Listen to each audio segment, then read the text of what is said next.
আসিফ ভাই, ওই হাদিসটা নিয়ে একটু ক্লারিফিকেশন চাই। ওই তামাত্তু হজ বা তামাত্তু বিয়ে নিয়ে, এই যে আমি হাদিসটা দিচ্ছি, লিঙ্কটা একটু হ্যাঁ, দেখবেন ঝামেলা থেকে। ঠিক আছে। প্রথমে আপনি একটু আমাদেরকে বলেন যে এই মুতাবিবাহ নিয়ে তো কথা বলছেন নাকি? হ্যাঁ, হ্যাঁ, মোতাবেক। মুতাবিবাহ এই বিষয়ে মুমিনদের একটা মানে মানে বাটপারি আছে। আমি মুমিনদের বাটপারিটা তাহলে খুব সুন্দর করে আজকে তাহলে দেখাবো। আপনি মুমিনদের দাবিটা শুনেই তো এখানে আসছেন নাকি ভাই? হ্যাঁ, অ্যাকচুয়ালি আমি আপনারও দাবি শুনেছি, ওদেরও দাবি শুনেছি। তো আচ্ছা। আমি মানে ওটা নিয়ে একটু ডিসকাশনটা করতে চাচ্ছি। হ্যাঁ, হ্যাঁ, সেটা আমি আপনি আমি আমি বুঝতে পেরেছি, বুঝতে পেরেছি। আপনি মুমিনদের বাটপারি দেখে আপনি আমার কাছে ভেরিফাই করতে আসছেন। খুবই ভালো করেছেন। এটা ভেরিফাই করে দেখা উচিত। প্রত্যেকেরই ভেরিফাই করে দেখা উচিত। আপনি আলোচনা করতে আসছেন মোহাম্মদ মুতাবিবাহ করেছিল কিনা সেই বিষয়ে নাকি? হ্যাঁ, হ্যাঁ, হ্যাঁ। আমার একটা ভুল হয়েছে আজ ভাই। আমি তার আগে ওই মানে দাসী কনসেন্ট নিয়ে ওই হাদিসটা পেশ করে দিয়েছি। ওটা ১ মিনিট দেখে নেবেন? না, আগে ওইটা নিয়ে আলোচনা করি, তারপর আমরা ওইটা নিয়ে আলোচনা করব। আগে আচ্ছা, ঠিক আছে। আগেরটা আগে করি, হ্যাঁ? এই মুতাটা আচ্ছা, আগে ঠিক করি, আছে। তারপর আপনি যদি দাসী-টাসী নিয়ে আলোচনা করতে চান তো সেটা করা যাবে পরে। মুতা বিবাহ সম্পর্কে আসলে তাহলে মুমিনদের দাবিটা একটু আমাদেরকে বলেন তো ভাই। উনাদের দাবি হচ্ছে যে যে হাদিসটা আপনি দেখিয়েছেন, সে সে হাদিসে ওইটা হাজের কথা বলা আছে। তারা বলেছে যে আমি মিথ্যা করে হাদিসটা বিকৃত করে ফেলছি নাকি? না, ওরা তো ওইভাবে বলে। ওইটা নিয়ে আমার কোনো সমস্যা নেই। না, না, ওরা তো যেটা বলে মানে সব যেটা বলে সেটাই আপনি আমাকে বলেন। যেটা বলে সেটাই আগে দাবিটা ওরা তো আমরা শুনি। খারাপভাবে আপনাকে উপস্থাপন করে। কিন্তু হ্যাঁ, ঠিক আমরা আছে। যারা সেটাই আমরা শুনি যে তারা কিভাবে উপস্থাপন করে সেটাই আপনি একটু বলেন আমাদেরকে। বাটপার ভাল লাগবে আসিফে না। বাটপারি করছে। বলেন, বলেন, অসুবিধা নেই ভাই। বাটপার আসিফে না, না, আমি বাটপারি এগুলো করে হাদিস বিকৃত করছে। তাই না? আমি এগুলো বলতে চাই না। কিন্তু মানে না, না, আমি জিনিসটা আমি একটু তো ক্লিয়ার হতে আমি চাই। তো ভাই এটা মানে নিয়ে শুনতে চাই। শুনতে যেহেতু আমি চাচ্ছি সেহেতু আপনার বলতে সমস্যা নাই তো। না, আমি ওদেরকেও বলতে পারি না, আপনাকেও বলতে পারব না। এটা বলতে আমার ভাল লাগে না। আচ্ছা, তাহলে ওদের দাবিটাই আপনি আমাদেরকে ওই শব্দগুলা বাদ দিয়ে বলেন তাহলে। হ্যাঁ, ওদের দাবি এটাই হচ্ছে যে ওখানে হাজ, আর আপনি ওটাকে দিয়ে বলেছেন। মানে আসিফ মাহমুদ মোতাবিক। কত বড় বাটপার! সে হাদিসে লেখা আছে একটা কিন্তু সে তার সংশয়.com এ লিখা রাখছে আরেকটা। কত বড় বাটপার, কত বড় বাটপার নাকি ভাই? ওয়াও! আচ্ছা, ঠিক আছে, আমরা তাহলে হাদিসটা এখন একটু দেখি যে এবং আমরা হাদিসটা এনালাইসিস করব যে এখানে আসলে কি আছে এবং এটা আসলে কার বাটপারি? মুমিনদের বাটপারি নাকি আসিফ মহিউদ্দিনের বাটপারি? আমরা আজকে সুন্দরভাবে এই জিনিসটা যাচাই করে দেখব। এখানে ২ টা হাদিস আছে। একটা হচ্ছে গিয়ে মুসনাদে আহমদের ৩৫১ নম্বর হাদিস, আরেকটা হচ্ছে মুসনাদে আহমদের ৩৪২। ৩৪২ নম্বর হাদিস। এই ২ টা হাদিসে যেটা বলা আছে, রাসূলুল্লাহ সাল্লাল্লাহু আলাইহি সাল্লাম ও তার সাহাবীগণ এটা করেছেন। এই যে মুতা দেখেন, মুতা অস্থায়ী বিয়ের পক্ষে ফতোয়া, অস্থায়ী বিয়ে, মুতা এখানে বলা হচ্ছে অস্থায়ী বিয়ের পক্ষে ফতোয়া দিতেন। এবং ৩৪২ নম্বর হাদিসে বলা আছে হযরত ওমর বলেছেন, ওটা অর্থাৎ মুতা ব্র্যাকেটে অস্থায়ী বিয়ে রাসূলুল্লাহ সাল্লাল্লাহু আলাইহি সাল্লামের সুন্নত। এখন মুমিনরা বলতেছে যে দেখছো নাস্তিক আসিফ কত বড় বাটপার সে, মিথ্যা কথা বলেছে, মিথ্যা কথা বলেছে। এটা তো হাদিস বিটিতে নাই, মানে হাদিস বিটিতে তো এটা নাই। আচ্ছা, ঠিক আছে, আমরা তাহলে হাদিস বিটিটা একটু দেখি। হ্যাঁ, এটা আমরা হাদিস বিটিটা এখন একটু ভিজিট করি। হাদিস বিটিতে কি লেখা আছে? এটা হচ্ছে হাদিস বিডি ওয়েবসাইটে। দেখেন, এই জিনিসটা কিন্তু আমারটার সাথে মিলছে না, তাই না ভাই? হ্যাঁ, হ্যাঁ, এটাই বলছি। এইখানে কি লেখা আছে যে হযরত ওমর বলেছেন অর্থাৎ ওটা অর্থাৎ তামাত্তু হজ। কিন্তু আমার হুম। ওয়েবসাইটে যেটা লেখা ছিল হ্যালো, হ্যালো, আসিফ ভাই, শোনা যাচ্ছে না? হ্যালো। সরি, আমি ইয়া করতে গিয়ে ব্যাকে দিয়ে ফেলছিলাম। মানে আচ্ছা, আচ্ছা, আচ্ছা। ইয়া দিয়ে দিছিলাম। আবারও আমি একটু শেয়ার দিই স্ক্রিনটা। আমি এই মানে ট্যাবে ব্যাকে দিয়ে ফেলছি। এই কারণে চলে গেছে। আচ্ছা, এইটা হচ্ছে আ hadithbd.com, তাই না ভাই? হুম, হুম, ৩২০ হুম। হাদিস এখানে বলা হচ্ছে যে তামাত্তু হজ। কিন্তু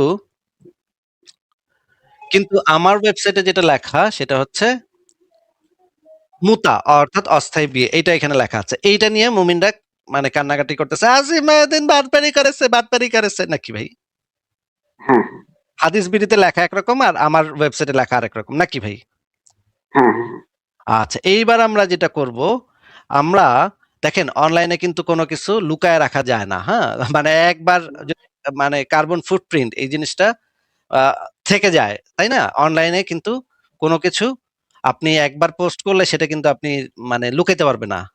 চোর চারটামি করতে পারবে না এখানে। অনলাইনে এই সঠিক বলছেন। করা যায় না, ঠিক আছে? এইজন্য একটা ওয়েবসাইট আছে, পার্মানেন্টলি কিছু ডিলিট হয় না। পার্মানেন্টলি কিছু ডিলিট হয় না। এইজন্য একটা ওয়েবসাইট আছে। সেই ওয়েবসাইটের নাম হচ্ছে archive.org। এই ওয়েবসাইটের নাম আপনি শুনেছেন ভাই? হ্যাঁ, হ্যাঁ। মানে আমি এটা হচ্ছে ইউজও করেছি ১-২ বার। এটা তো হ্যাঁ, আমরা সবাই আমি সবসময় ইউজ করি। এটা হচ্ছে archive.org। এটা হচ্ছে ওয়েব্যাক মেশিন। ঠিক আছে? মানে হুম, হচ্ছে ইতিহাসের পাতা থেকে আরকি। মানে হচ্ছে গিয়ে আপনার প্রত্যেকটা দিনের যদি আপনি এখানে করে রাখেন তাহলে আপনার প্রত্যেকটা দিনে আপনি যেই মানে জিনিসটা অনলাইনে পোস্ট করবেন বা আপনার ব্লগে বা আপনার মানে সাইটে যেগুলা পোস্ট করবেন সেগুলা ওরা একটা কপি সেভ করে রাখে সবসময় এবং ডেট দিয়ে আপনি সেই জিনিসটা বের করতে পারবেন। এটাকে হ্যাঁ, বলা এডিট হয় হলে ওটাও বোঝা যায় এখানে। এডিট হলে ওটাও বোঝা যায়। হ্যাঁ। এইখানে আমরা একটু দেখব যে এই লিঙ্কটা আমরা একটু দিব। দিয়ে দেখব যে ওদের কাছে কি ডেটা আছে এই বিষয়ে। দেখব যে ওদের কাছে কোনো ডেটা আছে নাকি। দেখেন এখানে কিন্তু কয়েকটা ডেটা দেখাচ্ছে। একটা হচ্ছে ২০২১ সালে, একটা হচ্ছে ২০২৬ সালে, ২৫ সালে, ২২ সালে। এই কয়টা ডেটা আছে নাকি ভাই? হুম, হ্যাঁ, দেখা যাচ্ছে? তাহলে হ্যাঁ, আমরা দেখা একটু যাচ্ছে। ২১ সালে চলে যাই। ২১ সালে দেখি ২১ সালের কত তারিখে এই ডেটাটা আছে। ২১ সালের এই যে ১৫ই অক্টোবর তার একটা ডেটা নিয়েছে। সেই ডেটাটা আমরা একটু বের করি এখানে। বের হচ্ছে। এইটা হচ্ছে ২০২১ সালের ১৫ই অক্টোবরের ডেটা। দেখেন তো ভাই এখানে কি লেখা আছে? আচ্ছা, দেখেন তো ভাই এখানে কি লেখা আছে? দেখেন তো এটা কি লেখা আছে এখানে? আচ্ছা, আচ্ছা, আচ্ছা, বুঝলাম। আচ্ছা ঠিক আমিও আছে। এবার আমরা আবার ব্যাকে যাই। এবার ২০২৬ সালের ডেটাটা দেখি। ২৬ সালের ডেটাটা দেখেন। মানে কারেন্ট একবারে ২৬ মানে কারেন্ট। কারেন্ট, হ্যাঁ, কারেন্ট ডেটাটা দেখি আমরা। কারেন্ট ডেটাটাতে যে জিনিসটা দেখা যাচ্ছে।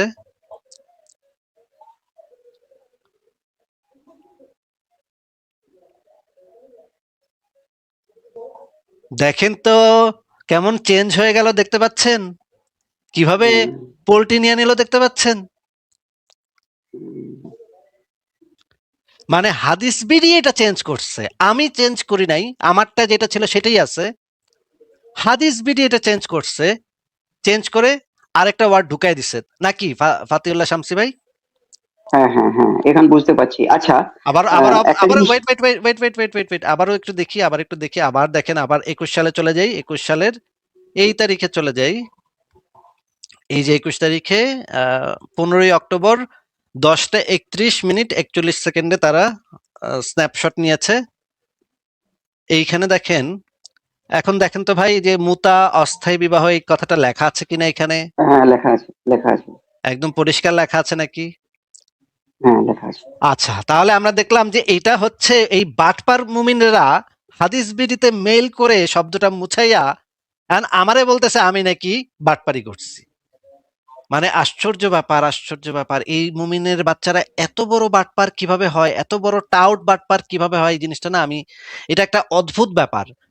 এখন মানে এখন আরেকটা জিনিস যেটা নিয়ে আলোচনা করতে হবে সেটা হচ্ছে যে এইটা তো মুসনাদে আহমদ এই হাদিস গ্রন্থ থেকে নেয়া নাকি ভাই?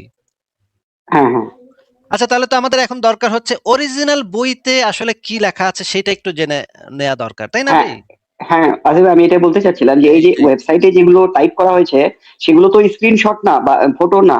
মানে অরিজিনালে যেখানে হার্ড কপি থাকবে সেখানে কি আছে? ওটাই আমি বলতে চাচ্ছিলাম। সেইখানে কি আছে? ঠিক বলেছেন। এবার আমরা দেখব অরিজিনাল বইতে কি আছে সেটা আমরা একটু দেখব। অরিজিনাল বইটাও আমার কাছে আছে। কোনো সমস্যা নেই। কোন দিক থেকে মুমিনরা আমার মানে চিপা থেকে এক জায়গা একটা মানে বাইরে বাইর করতে পারবে না। মানে আমি যেভাবে চিপ দিয়ে ধরি সেখান থেকে তো বাইরিতে পারবে না। হুদাই এই সমস্ত আ বাটপারি তারা কেন করে সেটা আমি আসলে বুঝি না। আচ্ছা ঠিক আছে আমি একটু দেখি যে এইটা হচ্ছে আ কোন গ্রন্থ থেকে? এটা ৩৪২ নম্বর। তার মানে মুসনাদে আমাদের ১ম খণ্ডেতে এটা পাওয়া যাবে। তাহলে আমরা সরাসরি বইটা বের করি এখন। দেখি। মুসনাদে আহমদ ইসলামিক সেন্টার থেকে দা এই যে পেয়ে গেছি। এটাই সম্ভবত। স্ক্রিনে দেখা যাচ্ছে মুসনাদে আহমদ ইসলামিক সেন্টার হ্যাঁ থেকে। হ্যাঁ ছোট, হ্যাঁ হ্যাঁ দেখা যাচ্ছে। মুসনাদে আহমদ ইসলামিক সেন্টার, এটা দেখি দাঁড়ান, ইসলামিক সেন্টার কিনা একটু দেখেন। হ্যাঁ, এটা হচ্ছে বাংলাদেশ ইসলামিক সেন্টার, এই প্রকাশনী থেকে বের হওয়া। এবার আমরা এটার 232 নম্বর পৃষ্ঠাতে চলে যাই, দেখি এখানে কি বলা আছে।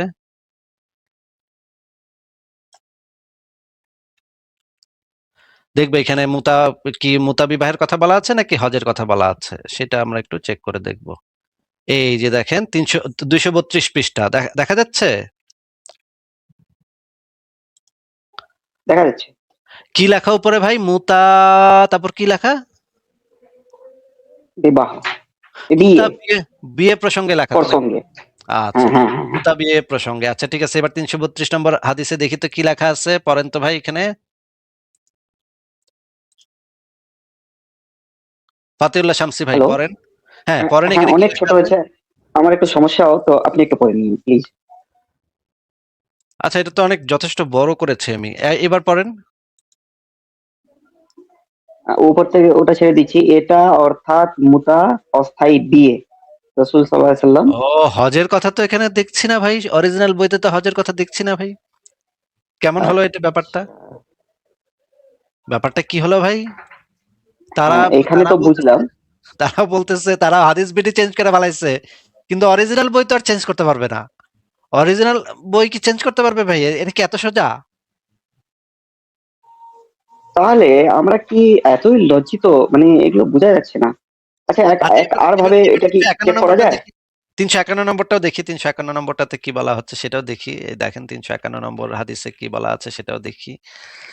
এই যে দেখেন 351, কি লেখা ভাই?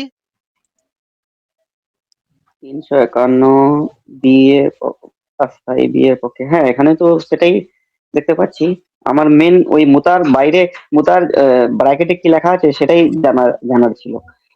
এই বইতে তো ওটা ক্লিয়ার আছে যে এটা বিয়ে। বিয়ে, তাই তো এখানে তো ক্লিয়ার আছে।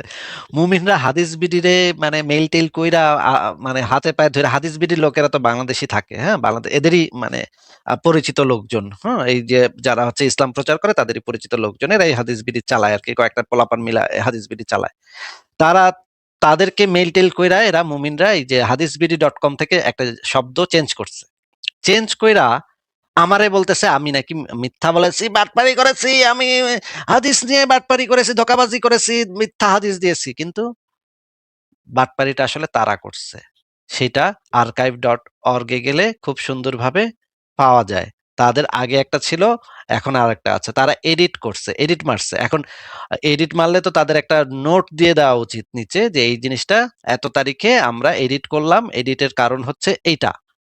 অরিজিনাল বইতে যেটা আছে সেটা থেকে তো তারা এডিট করে এভাবে কিছু করতে পারে না, তাই না?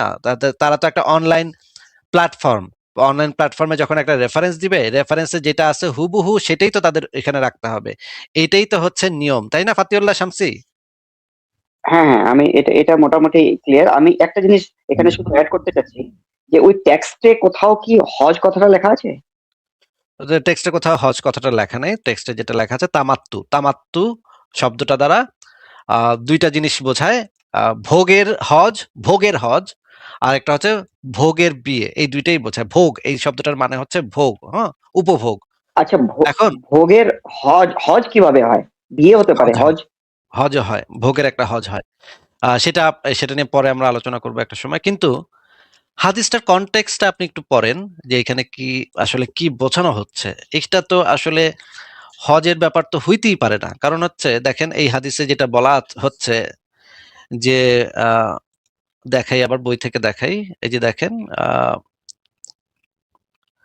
351 নম্বর হাদিস, আবু মুসা মুতা অস্থায়ী বিয়ের পক্ষে ফতোয়া দিতেন। এক ব্যক্তি আবু মুসাকে বলেন, আপনার কিছু ফতোয়া নিয়ে একটু ধীরে চলুন, কারণ আপনার পরে আমিরুল মুমিনিন হজের ব্যাপারে নতুন কি ধারা প্রবর্তন করেছেন আপনি জানেন না। অবশেষে মুসা জিজ্ঞেস করলেন যে আমরা অবহিত হয়েছে যে রাসূলুল্লাহ সাল্লাল্লাহু আলাইহি ওয়াসাল্লাম ও তার সাহাবীগণ এটা করেছেন, তবে আমার কাছে এটা অপছন্দনীয় যে লোকেরা তাদের মুতা বিয়ের স্ত্রীদের সাথে বাসর করতে থাকবে আর হজে যাবে এমন অবস্থায় যে তখনও তাদের মাথায় চুল গড়িয়ে ফোঁটা ফোঁটা পানি টপকাচ্ছে। এখন এটার কনটেক্সটটা যদি আপনি পড়েন, এখানে এই মানে 351 নম্বরে হজের কথা বলা আছে, যে মুতা বিবাহ কইরা তারপর মানুষ হজ করতে যাবে, এই জিনিসটা দুইটা জিনিসই আছে, মুতা বিবাহের কথাও আছে, হজের কথাও আছে। এই কারণে তারা ওই মুতা বিবাহটারে হজ বানায় দিচ্ছে। এবং আপনি যদি এই কনটেক্সটটা পড়েন, দেখেন মুতা বিয়ে লোকেরা তাদের স্ত্রীদের সাথে বাসর করতে থাকবে আর হজে যাবে এমন অবস্থায় যখন তাদের মাথার চুল গড়িয়ে ফোঁটা ফোঁটা পানি টপকাচ্ছে। আপনি কি কনটেক্সটটা বুঝতে পারতেছেন না? যে এখানে কনটেক্সটটা তো অবশ্যই সেখানে একটা মানে বিবাহ বা সঙ্গম এই জিনিসটাই এখানে মূল মানে জিনিস। এবং এই না, ৩৪২ নম্বরটা হাদিসটা যদি পড়েন, হ্যাঁ পড়েন, বলেন। হাদিসটা পড়লেই কিন্তু ওই জিনিসটা ক্লিয়ার হয়ে যাচ্ছে যে এইখানে, মানে আমি যেটা বুঝলাম যে নবী আর ওনার সাহাবীরা করতেন, কিন্তু এটা উমর না, অপছন্দ করতেন। অপছন্দ অপছন্দ করে। করার কারণটা উনি বলছেন যে যদি আমি এলাও করে দিই তাহলে মানুষরা হাজে যখন যাবে তখন মোতাবিয়া করবে আর গাছের তলে সহবাস করবে। এটাই তো আমি সহবাস বুঝতে পারছি সোজা। একদম, একদম এটাই। আপনি যেটা বুঝতে পেরেছেন সেটাই। দেখেন এই ৩৪২ কি বলা আছে? ওমর বলেছেন ওটা অর্থাৎ মুতাহ অস্থায়ী বিয়ে রাসূলুল্লাহ সাল্লাল্লাহু আলাইহি ওয়াসাল্লামের সুন্নত। তবে আমার আশঙ্কা হয় যে ওমর এটা নিয়ে আশঙ্কা করতেছে যে এটা তো মুহাম্মদ করছে, কিন্তু আমার আমার ভয় হইতেছে যে বেটা মানে লোকেরা মানে বাবলা গাছের নিচে বাসর করার পরে হজ করতে যাবে। এই আকাম করার পরে তারা মানে এই রকমের একটা বাজে কাজ করার সাথে সাথে তারা হজ করবে। এই কারণে ওমর পরবর্তীতে এই যে এই বিধানটাকে, এই মুতা বিবাহের বিধানটাকে বাতিল করে দেন। যে জিনিসটা আমরা হাদিস থেকে আরো জানি যে মুতা বিবাহ হযরত ওমর বাতিল করছিল। দেখেন আহ আচ্ছা, একটা প্রশ্ন। আরেকটা সিরিয়াস প্রবলেম এটা আছে এই হাদিসে, যে উমর কি এইরকম জিনিস বাতিল করতে পারেন যেটা নবী মোহাম্মদের সুন্নত? সেটাই তো ভাই মানে প্রবলেম যে ওমর তো এই জিনিসটা বাতিল করার এখতিয়ার ওমরের নাই। ওমর কিভাবে বাতিল করে? এবং ওমর বেশ কয়েকটা এই রকমের কাজ করছে যে কাজগুলা হচ্ছে কি একদম সরাসরি কোরআন বিরোধী। যেমন আউল নীতি প্রবর্তন করছিল হযরত ওমর, যেটা কোরআনে বলা আছে। কোরআনে যে বিধানটা দেয়া আছে সম্পত্তি ভাগের, সেই সম্পত্তির ভাগটা ওমরের সময় দেখা যাচ্ছিল মিলতেছে না। তখন ওমর করছে কি আউল নীতি প্রবর্তন করছে, যেটা সরাসরি কুফরি, একদম কোরআনের সাথে কুফরি, আল্লাহর সাথে কুফরি। ঠিক আছে? মানে ওমর নিজের বুদ্ধি ব্যবহার আ- কইরা, হ্যাঁ বলেন। আউল নীতিটা উমর করেছিলেন না হযরত আলী করেছিলেন? হযরত আলীর পরামর্শে ওমরের খেলাফত আমলে সেই ঘটনাটা ঘটেছিল। ও আচ্ছা। তো এই হাদিসটা আমরা পড়ি সহিহ মুসলিম হাদিস একাডেমি ৩৩০৬ নম্বর হাদিস। দেখেন এখানে বলা হচ্ছে যে জাবির ইবনু আব্দুল্লাহ উমরা পালন করতে এলেন। এটাও হজের হজের বিষয়ই, এই যে উমরা হজ পালন করতে আসছে। তখন আমরা তার আবাসে তার নিকট গেলাম। লোকেরা তার নিকট বিভিন্ন বিষয় জিজ্ঞেস করলো। অতঃপর তারা মুতাহ সম্পর্কে উল্লেখ করলে তিনি বলেন, হ্যাঁ আমরা রাসূলুল্লাহ সাল্লাল্লাহু আলাইহি ওয়াসাল্লামের যুগে, আবু বকর ওমরের যুগে মুতা বিবাহ করেছি। মানে রাসূলুল্লাহর যুগেও করছে, আবু বকরের যুগেও করছে, ওমরের যুগেও করছে। এটা তো এখান থেকে খুব পরিষ্কার যে সাহাবীরা মুহাম্মদের যুগে, আবু বকরের যুগে এবং ওমরের যুগে, আচ্ছা মুহাম্মদ যদি এটা নিষিদ্ধ করে দেয়া যায় তো তাহলে আবু বকরের যুগে সাহাবীরা মুতা বিবাহ কিভাবে করতে পারে? হ্যাঁ, আরেকটা জিনিস অ্যাড হবে যে শিয়ারা যেহেতু হযরত উমরকে মানতেন না, সেই হ্যাঁ, জন্য মনে হয় ওখানে এখনো চালু। এখনো করে, এখনো চালু আছে। ঠিক, ঠিক, ঠিক। তারপরে দেখেন এই যে দেখেন এই মুয়াত্তা মালিকের এই হাদিসটা, এই হাদিসটাতে যেটা বলা আছে যে ওমর ইবনুল খাত্তাবের খিদমতে উপস্থিত হইয়া বলিলেন, রাবিয়া ইবনে উমাইয়া এক মুয়াল্লাদা নারীকে মুতাবিবাহ করেন এবং সে নারী গর্ভবতী হয়। ওমর ইবনুল খাত্তাব ইহা শুনিয়া ঘাবড়াইয়া গেলেন এবং আপন চাদর টানিতে টানিতে বাহির হইলেন। অতঃপর তিনি বলিলেন, মুতা নিষিদ্ধ। লোকেদের মধ্যে যদি এই বিষয়ে আমি পূর্বে ঘোষণা করিতাম তবে এই মুতার কারণে ব্যভিচারীর প্রতি রজম মানে প্রস্তরনিক্ষেপ করিতাম। মানে একদিন ওমরের খেলাফত আমলে এক নারী মানে এক সাহাবী মুতাবিবাহ করে মেয়েটারে প্রেগনেন্ট বানায় ফেলছে। এরপরে এই জিনিসটা ওমরের কাছে খবর পৌঁছানোর পর ওমরের মাথা গেল গরম হইয়া। ওমর তখন সেদিন খুব চেইতা উঠছে। চেইতা উইঠা সে সেই দিন মুতাটাকে নিষিদ্ধ করছে। আচ্ছা, মুতা যদি মুহাম্মদ নিষিদ্ধ কইরা থাকে তাইলে ওমর কিভাবে আবার নিষিদ্ধ করে? ওমরের তো নিষিদ্ধ করার কোনো ইখতিয়ার নাই, যেটা সূরা নিসার ২৪ নম্বর আয়াতে পরিষ্কারভাবে আছে মুতা বিবাহের কথা। সেটা তো ওমর নিষিদ্ধ করতে পারে না। ওমরের কি নিষিদ্ধ কোনো কিছু নিষিদ্ধ করার কোনো হারাম করার কোনো এখতিয়ার আছে? ওমরের কাছে তো ওহী নাজিল হয় না। তাহলে সে হারাম করবে কেমনে বলেন তো? তারপরে উমর আবার তো নবী মোহাম্মদের জাস্ট পরে না, উনার আগে তো মনে হয় ২ জন খলিফা না? ওমরের আগে একজন খলিফা আবু বকর। সেই সময় মুতা চলছে। একটু আগে দেখাইলাম আমি, সেই আমলে মুতা চলছে। এই যে ওমরের আমলেও চলতো, কিন্তু এই ওমরের সময় গিয়া এটা মানে ইয়া হয়েছে, বন্ধ হয়েছে। তারপর দেখেন এই জায়গায় যে জিনিসটা বলা আছে, যে এই যে তাহফিমুল কোরআনে যে জিনিসটা বলা আছে, কোন কোন মুফাসসির মুতা হারাম করার বিষয়ে বিষয়টি এ আয়াত থেকে প্রমাণ করেছেন। তাদের যুক্তি হলো যে মেয়েটিকে মুতা বিয়ে করা হয় সে না স্ত্রীর পর্যায়ভুক্ত না দাসীর। এখানে দেখেন নবী সাল্লাল্লাহু আলাইহি সাল্লাম মুতা হারাম করার শেষ চূড়ান্তম মক্কা বছরে অনুমতি পাওয়া যায় সহিহ হাদিসে। এখানে যেই জিনিসগুলা মানে বলা হচ্ছে যে আহ কেমন করে ধারণা করা যেতে পারে যে নবী সাল্লাল্লাহু আলাইহি সাল্লাম মক্কা বিজয় পর্যন্ত একে জায়েজ রেখেছিলেন? কাজেই এ কথা বলাই বেশি নির্ভুল যে মুতা বিয়ে কোরআন মজিদের কোনো সুস্পষ্ট ঘোষণার মাধ্যমে নয়, বরং নবী সাল্লাল্লাহু আলাইহি সাল্লামের সুন্নতের মাধ্যমে হারাম হয়েছে। সুন্নতের মধ্যে যদি এই বিষয়টি স্পষ্ট ফয়সালা না থাকতো, তাহলে নিছক আয়াতের ভিত্তিতে এটি হারাম হওয়ার ফয়সালা দেওয়া কঠিন। মুতার আলোচনা যখন এসে গেছে, তখন আমরা দুটি বিষয় স্পষ্ট করে বলে দেওয়া সঙ্গত মনে হয়। ওমর এই বিধিটির প্রবর্তক বা রচয়িতা ছিলেন না, তিনি ছিলেন কেবলমাত্র এর প্রচারকারী ও প্রয়োগকারী। এখানে আবার ব্যাখ্যা দিচ্ছে যে এটা কিন্তু ওমর কিন্তু এটার মানে প্রচারকারী, এটা কিন্তু ওমর ইয়া করে নাই। কিন্তু আমরা কিন্তু হাদিসে দেখলাম যে ওমর এটা নিষিদ্ধ করছে। হযরত ওমর এটিকে সাধারণ প্রচার ও আইনের সাহায্যে কার্যকর করেছিলেন। তারা শুধুমাত্র অনুন্নপায় অবস্থা অনিবার্য পরিস্থিতিতে চরম প্রয়োজনে একে বৈধ করেছিলেন। হযরত ইবনে আব্বাসের নাম দেখেন, ইবনে আব্বাস যিনি ছিলেন মুহাম্মদের সবচাইতে ঘনিষ্ঠ আত্মীয়, তিনি কিন্তু মুতার পক্ষে কথা বলছিলেন। হ্যাঁ, তখন তিনি নিজের ফতোয়া প্রত্যাহার করে নিলেন। ইবনে আব্বাস এই যে অন্যান্য সাহাবীদের এবং ওমরের ইসের কারণে পরবর্তীতে নিজের মতামতটা মানে উইথড্র করে নিছিলেন। কিন্তু হযরত ইবনে আব্বাস কিন্তু প্রথম দিকে মুতার পক্ষেই মতামত দিতেন, বলতেন মুতা বিবাহ জায়েজ আছে। উনি ছিলেন সবচাইতে ঘনিষ্ঠ ব্যক্তি, মুহাম্মদের একদম আত্মীয়। এবং এখানে এই আরো যে জিনিসটা বলা আছে ইত্যাদি ইত্যাদি, এবং এই জিনিসগুলো যদি আপনি পড়েন তাহলে এই জিনিসগুলো আপনি পাবেন। অনেকগুলা রেফারেন্স আছে এখানে মুতা বিবাহ বিষয়ক। আপনি সেই জিনিসগুলো দেখে নিতে পারেন এবং পড়তে পারেন, এই পুরা লেখাটা ভালোভাবে পড়তে পারেন। কিন্তু একটা জিনিস তো আমরা ক্লিয়ার করলাম যে মুমিনরা একেবারে জাত বাটপার, এবং তাদের ইসলাম রক্ষা করার জন্য এখন তাদের একেবারে নিম্নমানের বাটপারি করতে হচ্ছে। নিম্নমানের বাটপারি না করলে তাদের ইসলামকে আর রক্ষা করা যাচ্ছে না। তারা এটা খুব ভালোভাবে বুঝতে পারছে, নাকি ফাতিউল্লাহ শামসী ভাই? হ্যাঁ, আমি একটা জিনিস বুঝতে পারছি না, ওদের মধ্যে অতগুলো লোক কেউ এই জিনিসটাকে মানে থামছে না, মানে ইসলাম রক্ষার জন্য, মানে মিথ্যা বললেও কেউ বলে না, কিন্তু এটা এটা এটা কেমন কথা? হ্যাঁ, এটা হচ্ছে মুসলিমদের মধ্যে এটা একজনের দোষ, এটা হাদিসের ভিতরে আছে, একজনের দোষ আর একজনের গোপন করতে হবে।